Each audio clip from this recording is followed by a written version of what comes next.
சர்வதேச அரங்கிற்கு ஜல்லிக்கட்டு விளையாட்டுப் போட்டிகளை எடுத்துச் செல்லும் வகையில் கடந்த ஆண்டு இலங்கையில் நடந்தது போல் இந்த ஆண்டு மலேசியாவில் ஜல்லிக்கட்டு நடத்த திட்டமிடப்பட்டுள்ளதாக செந்தில் தொண்டமான் தெரிவித்துள்ளார்.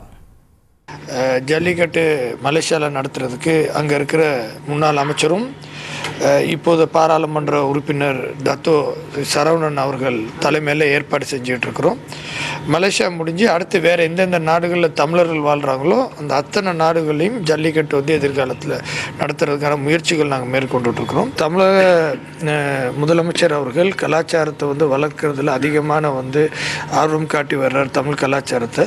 அப்படி இருக்கிற சூழ்நிலையில் கண்டிப்பாக மலேசியாவில் ஜல்லிக்கட்டு நடத்துறதுக்கு இங்கே தமிழகத்தில் தேவையான உதவிகள் கண்டிப்பாக எங்களுக்கு முழுமையாக கிடைக்கும். அது மட்டும் இல்லாமல் நாளான்னைக்கு தமிழக முதலமைச்சர் அவர்கள் சந்திக்க நான் இருக்கிறேன் அயலக தமிழர் மாநாட்டில். கண்டிப்பாக அவரோட கவனத்திற்கு இந்த கலாச்சார வளர்ச்சி சம்பந்தமாகவும் கண்டிப்பாக அவரோட கலந்துரையாடுவோம். செய்திகளை உடனுக்குடன் தெரிந்து கொள்ள உடனே சப்ஸ்கிரைப் பண்ணுங்க.